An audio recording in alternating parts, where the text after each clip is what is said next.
Hello, good morning. Edgardo Sambu here once again. And this time we are now on episode number 49 with the same topic.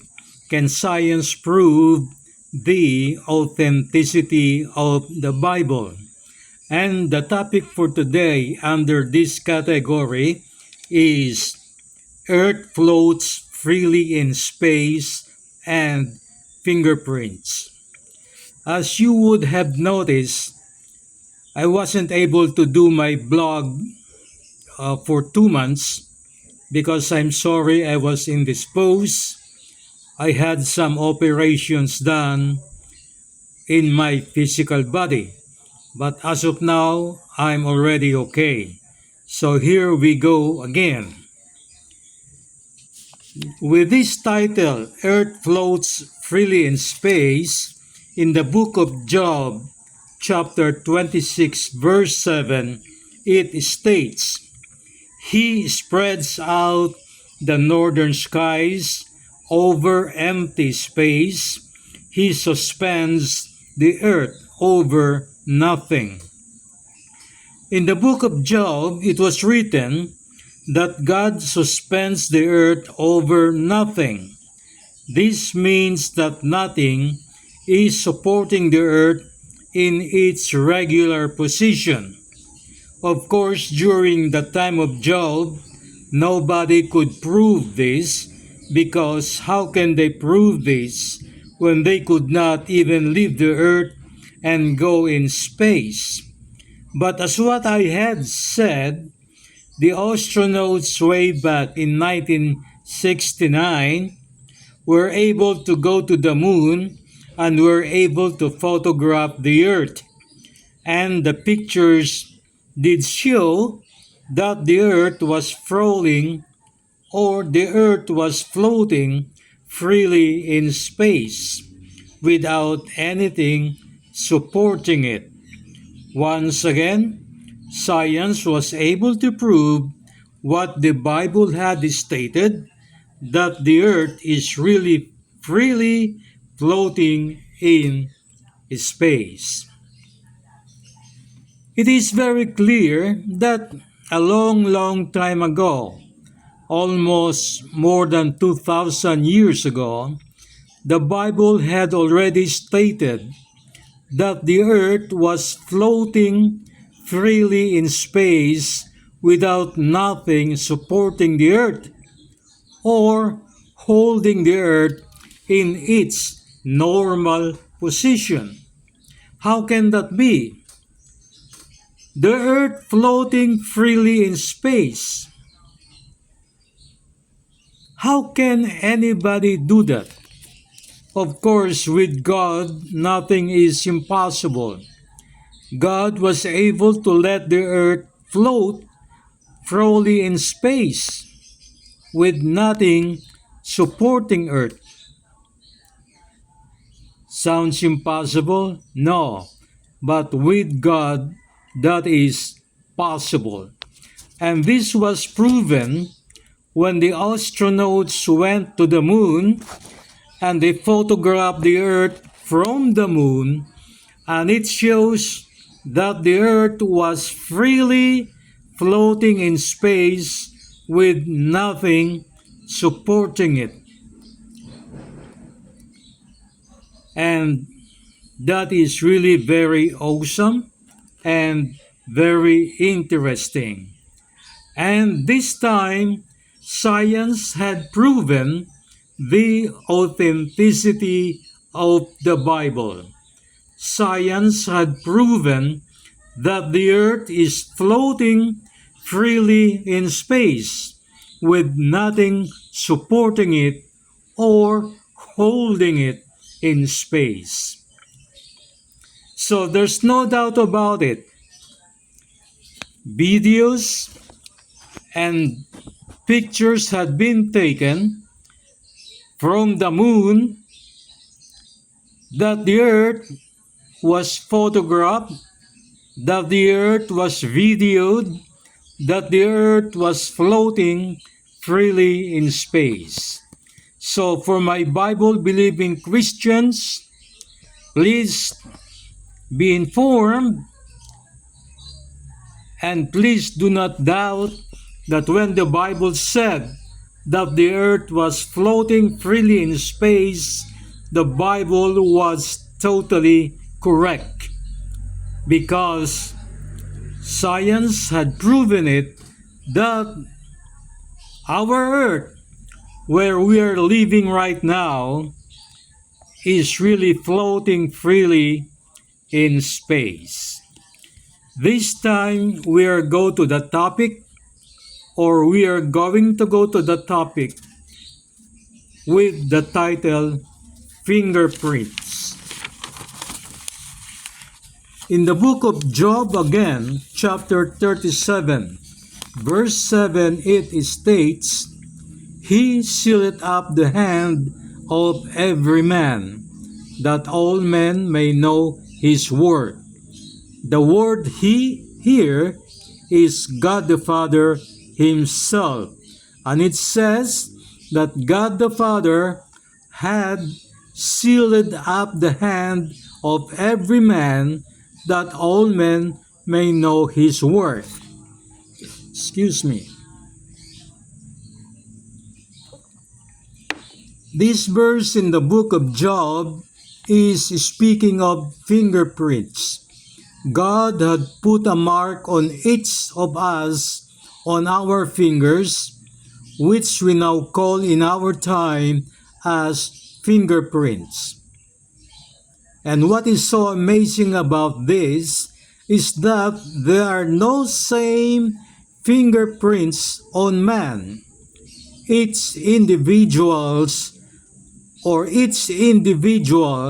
has its own unique fingerprints, different from everybody else.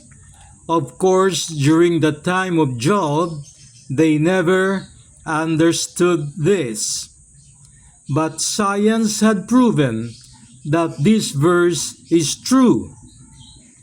According to science, in order for one fingerprint to have an extra replica, it has to be compared to other 64 billion fingerprints, or other 64 billion individuals.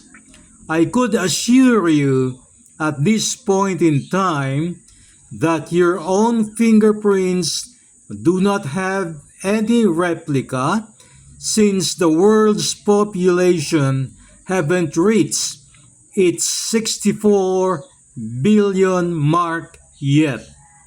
Fingerprints are very useful nowadays in the world of crime solving, in individual identification, etc. and etc. Of course, during the time of Job, these fingerprints had no use at all, since science during those olden times was still very primitive. Let me expound on this topic, fingerprints. If you are going to look at your fingers, our 10 fingers, each finger has different lines on it. Lots of different lines. And these lines signify our fingerprints. And mind you, there are no the same fingerprints all over the earth. If we are now billions of people all over the earth, each person or each individual has his own fingerprints, which is different from the other fingerprints on other individuals. There are not the same fingerprints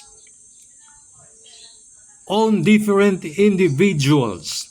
That's why these fingerprints is very useful in our time, especially in crime solving.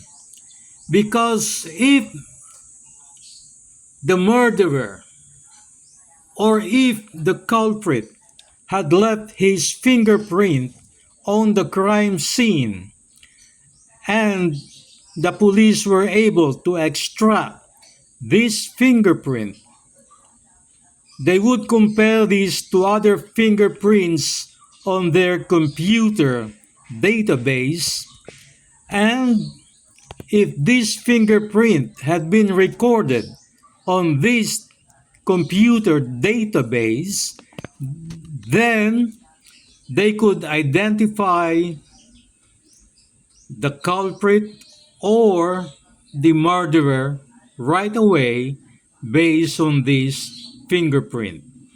And this fingerprinting or these fingerprints had been stated in the Old Testament in the book of Job, chapter 37, verse 7, that God had sealed the hand of every man, that all men may know his work.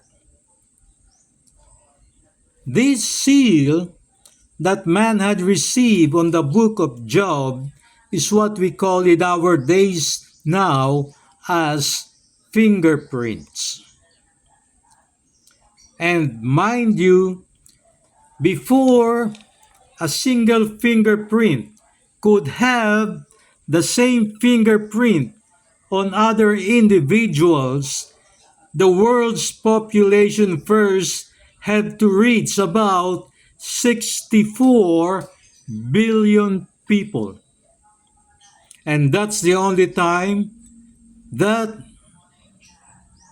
a fingerprint of a human being could have the same fingerprint with other human beings. But human beings have to reach first 64 billion human beings or 64 billion fingerprints. And as you know, the world's population nowadays haven't reached 64 billion humans yet. So I could tell you, based on these statistics, that there are no same fingerprints yet all over the world. So for this episode 49, I had discussed two topics. The first topic was the Earth floating freely in space, and the second topic was about fingerprints. And before that, I had also discussed other topics, and including this topic, there were a total of 5 topics. And these 5 topics, science had proven the authenticity of the Bible. These verses I had mentioned had been written thousands of years ago, yet they are proven correct by science in our modern times.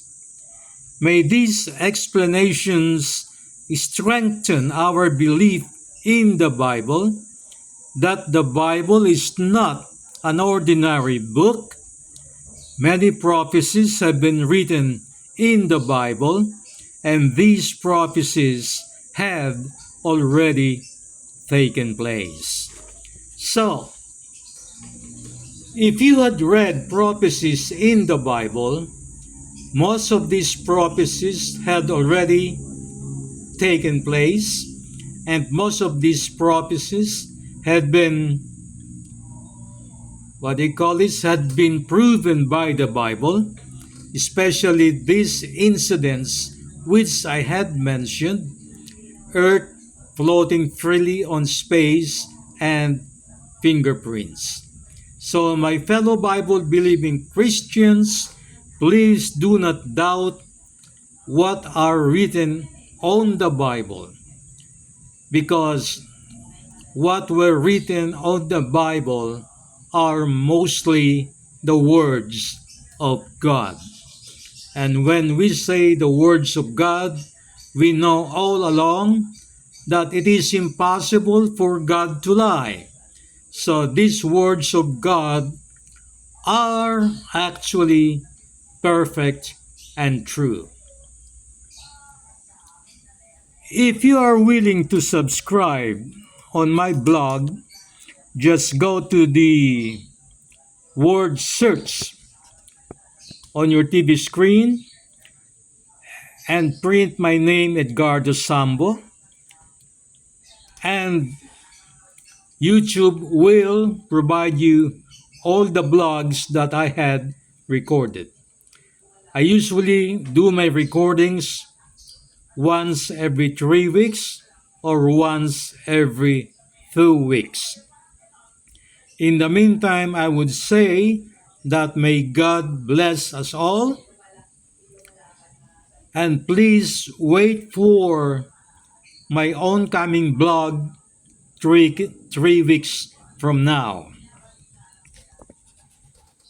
I am now saying bye bye for now, and may I see you 3 weeks from now again. Thank you very much.